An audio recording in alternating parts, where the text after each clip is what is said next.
I guess a lot of the break the stigma stuff that I see anyway is about men, and they don't speak about mental health, which is a generalisation, but I can only speak about the male experience. Yeah. And men don't speak enough about mental health. And the statistics show that. So I just want to read some stats out. Yeah. In England and Wales alone in 2022, there was a total of 5,642 suicides, with males accounting for around 74% of these cases. So obviously them statistics are quite scary. And that's why there's so much around mental health right now, and people are trying to make that change. And you've obviously had first-hand experience of losing someone to suicide. Do you want to tell us anything about that? I think it's really important that we speak about it, because I think it's happening so much, and I think it's a weird, isn't it, until it happens to you, and then it's like, wow. And I've always been passionate about this because I've tried to take my own life and stuff, so I could relate on that front. But to actually be at the loss of someone that you really cared about because of it, it's another level of pain. So yeah, like I was in a person I was like in love with at one point, and we haven't been together for a while. But he's a really, really good friend as well. He took his own life in April, and it's just devastating. Like there's no other. It's absolutely it's soul destroyingly devastating to get your head around all the unanswered questions, and it's not just the person who, or the people who are struggling with suicidal thoughts or the suicidal actions that need help, it's the people after it as well. How do you navigate that type of grief? Because I'm still struggling to navigate it now. It's horrendous. Dopamine rooms is something that me and this person spoke about doing together. I'm getting emotional, but it's a nice thing. The actual logo for Dopamine Rooms is his own drawing. He'd sit man and draw one time, and I'd be like, what are you doing? And he'd be like, I'm upstairs. And I've actually cut up all his image and put it into Dopamine Rooms. He was struggling with addiction. He had very low dopamine. He was undiagnosed, I believe, quite neurodiverse, sorry.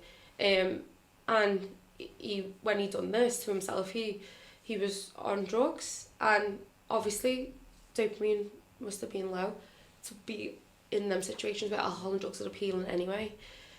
So I think it just all ties in, and in a way I'm grateful that I've obviously met him and all them things, but that aside, that from a really tragical, painful thing that kills me, even crying myself to sleep now, something amazing can be born from that. And if we enhance the dopamine in our mind, we can get well and be more conscious of drugs and speak to our friends more, our male friends more. And yeah, I just think there's so much more that needs to be done around this topic, because it's literally killing people, like left, right and centre, and so many people are going to be left affected by this, and their mental health's on the floor too. So as much as people are doing it, men are doing it, their families are left. The impact that it has on the children, on the people who love them, like on the partners, the girlfriends, the mothers, the fathers, like it's soul destroying, isn't it? And it's an impact, it's something that's happening that's impacting everyone.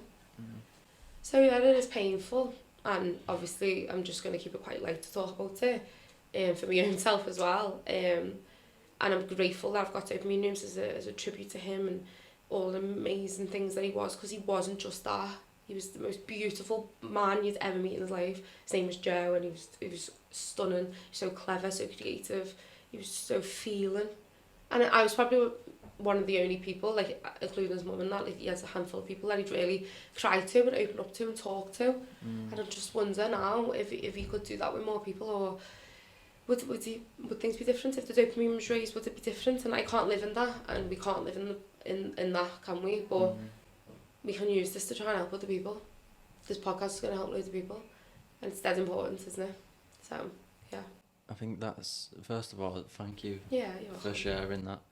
But I think that's exactly what the Dopamine Rooms is going to do, help other people and prevent that from happening more, and save families going through what yourself and Joe's family have had to go through.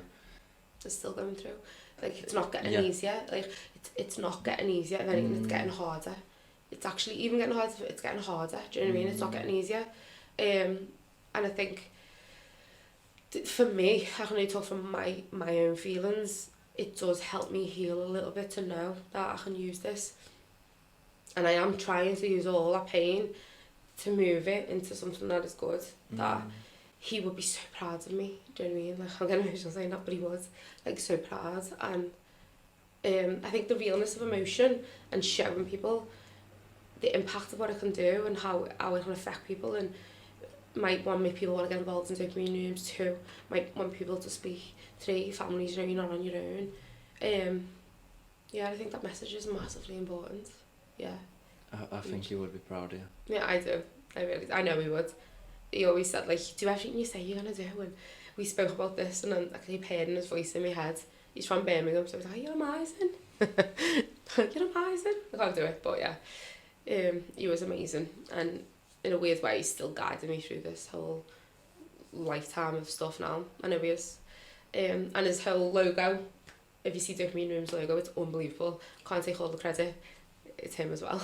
It'll be on, we'll put it on the screen so you can see it. So yeah, if anyone wants to get involved in the Dopamine Rooms in any single way, shape or form, funding, anything, sponsors, anything at all, it's the early stages and we need loads of help. So literally message me, and we'd love just to collaborate with everyone, and if everyone comes together, and if you're dead rich, give us loads of money. You'd help so many people. Cool. Yeah, thank you so much. Thank you. Yeah.